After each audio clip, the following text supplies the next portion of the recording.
નમસ્કાર, કચ્છ ઉદય ટીવી સમાચારમાં આપનું સ્વાગત છે। હું છું ડેઝી શાહ। બુલેટિનની શરૂઆત મુખ્ય સમાચારોથી। લો પ્રેશરના કારણે મુન્દ્રા થયું તરબોળ, 6 કલાકમાં 5 ઇંચ સહિત કુલ 6.5 ઇંચ। ગાંધીધામ અંજારમાં ગાજવીજ સાથે ગણતરીના કલાકોમાં 3.5 ઇંચ વરસાદ। ભારે વરસાદના પગલે જિલ્લામાં મધ્યમ સિંચાઈનો પ્રથમ ડેમ કારાઘોઘા ઓવરફ્લો, તો નાની સિંચાઈના 10 ડેમોમાં 2 ફૂટથી 12 ફૂટ સુધી આવ્યા નવા નીર। सीजन वरसाद पहुंचो 72%। वरसाद में सौने डरावती जीवलेण वीजળી થી बचो। વીજળીના વિજ્ઞાન અને તેનાથી બચવાના ઉપાયો અંગે કચ્છ ઉદયનો વિશેષ રિપોર્ટ। ગાંધીધામમાં લગ્નના નામે 21 વર્ષની યુવતી પર પ્રેમીએ 14 દિવસ સુધી ગુજાર્યો બળાત્કાર। પ્રેમીએ તરછોડતા યુવતીએ નોંધાવી પોલીસ ફરિયાદ। કચ્છમાં ભારે ભાવ સાથે ગણેશ ઉત્સવનું સમાપન। 7મા દિવસે ઠેર ઠેર થયું ગણેશ વિસર્જન। સૌએ ભારે હૈયે આપી ગજાનનને વિદાય। સમાચારમાં સૌપ્રથમ વાત મુન્દ્રા ગાંધીધામ અંજારમાં વરસેલા સાંબેલાધાર વરસાદની। सावन को आने दो, सावन को आने दो, सावन को आने दो। खुदा देता है तो छप्पर फाड़ के देता है। મેઘરાજાએ આ વાત માંડવી બાદ આજે મુન્દ્રા માટે સાર્થક કરી છે। બંદરીય નગરના લોકો રાત્રે મીઠી નિંદ્રા માણી રહ્યા હતા અને પરોઢે 4 વાગે મુન્દ્રામાં વરસાદનું આગમન થયું હતું। સવારે 6 વાગ્યાથી વરસાદનું જોર એકાએક વધી ગયું હતું અને બપોરના 12 વાગ્યા સુધીના ગાળામાં જોતજોતામાં 5 ઇંચ વરસાદ ખાબકી ગયો હતો। રાત્રિના 3:30 થી લઈ બપોરના 12 વાગ્યાના સમયગાળામાં મુન્દ્રામાં સામટો 6.5 ઇંચ વરસાદ ખાબકી ગયો હતો, જેના પગલે ST bus stand, Shaktinagar, Mandvi ચોક સહિત વિવિધ વિસ્તારોમાં ગોઠણરૂપ પાણી ભરાઈ ગયા હતા। મુન્દ્રા સાથે ભદ્રેશ્વર, કણઝરા, ટુંડા, ઝરપરા, કપાયા વગેરે કાંઠાળ ગામોમાં પણ સાંબેલાધાર વરસાદ તૂટી પડ્યો હતો। મેઘરાજાની ધમાકેદાર ઇનિંગના પગલે નાની સિંચાઈનો ખેંગાર સાગર ડેમ ઓવરફ્લો થઈ ગયો હતો, તો ભોરારા ગામ પાસેનો છેલ્લો છલકાઈ જતા વાહન વ્યવહાર અવરોધાયો હતો।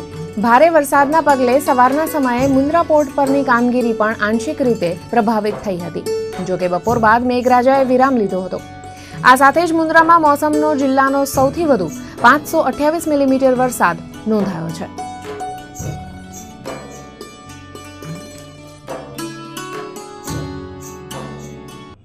તો ગાંધીધામ, આદિપુર અને અંજારમાં પણ મેઘરાજાએ સવારે 8 વાગ્યા બાદ પૂરજોશમાં બેટિંગ કરી ત્રણેય શહેરોમાં ગણતરીના કલાકોમાં 3.5 ઇંચ વરસાદ વરસાવી દીધો હતો।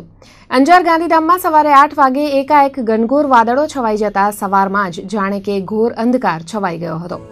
જોતજોતામાં પ્રચંડ ગાજવીજ સાથે મેહુલિયો તૂટી પડ્યો હતો। ગાંધીધામમાં તો 8:30 થી 10:30 વાગ્યાના પ્રથમ 2 કલાકમાં જ 2.5 ઇંચ વરસાદ ખાબકી ગયો હતો। સાંબેલાધાર વરસાદના કારણે ગાંધીધામના રોટરી સર્કલ, સુંદરપુરી, અપનાનગર, સપનાનગર, લીલાશાનગર, ભારતનગર સહિત વિવિધ નીચાણવાળા વિસ્તારોમાં પાણી ભરાયા હતા। અનેક લોકોના ઘર અને દુકાનોમાં વરસાદી પાણી ઘૂસી ગયા હતા। આ તરફ અંજારમાં પણ Veer Bhagatsinh Nagar, bus stand, container market, Chitrakoot society, Vardhaman Nagar, Champaknagar સહિતના વિસ્તારોમાં વરસાદી પાણી ભરાયા હતા। લોકોના ઘર અને દુકાનોમાં પાણી ભરાઈ જતા સૌએ સ્થાનિક તંત્રો પર આક્રોશ ઠાલવ્યો હતો। અંજારના નીંગાળ, રતનાલ, ઝરુ, અંતરઝાળથી મુન્દ્રાને જોડતી પટ્ટી પર સાંબેલાધાર વરસાદ વરસ્યો હતો। બપોર બાદ ત્રણેય શહેરોમાં મેઘરાજાએ વિરામ લેતા અસરગ્રસ્તોને હાશકારો થયો હતો।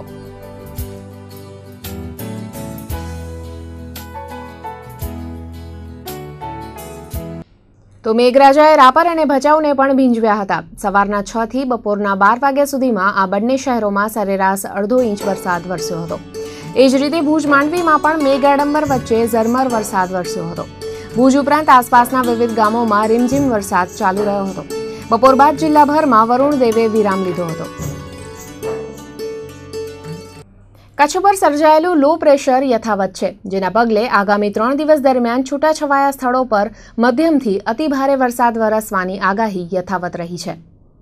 देखिए, अभी आने वाले 2 दिनों की बात करें तो मौसम इसी तरह का बना रहने की संभावना है, क्योंकि कच्छ रीजन के ऊपर अभी एक कम दबाव का क्षेत्र बना हुआ है और जिसका इफेक्ट आपको 6 तारीख तक देखने को मिलेगा। इसके कारण आपको मॉडरेट से लेकर हैवी रेनफॉल कुछ इलाकों में देखने को मिलेगा।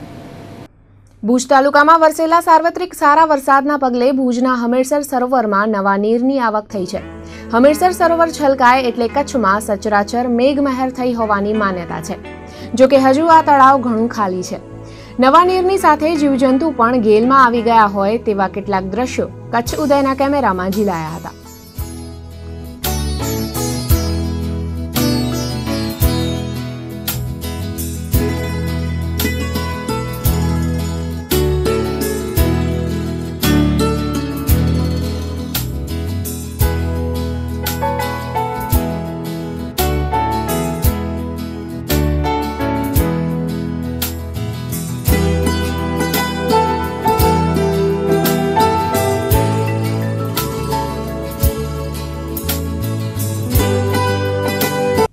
કચ્છના 3 તાલુકાઓમાં 100% વરસાદ વરસી ગયો છે અને 4 તાલુકામાં 60 થી 80% વરસાદ વરસ્યો છે.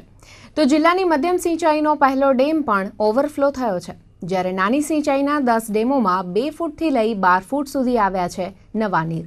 જોઈશું આગળ પણ આ વિરામ બાદ.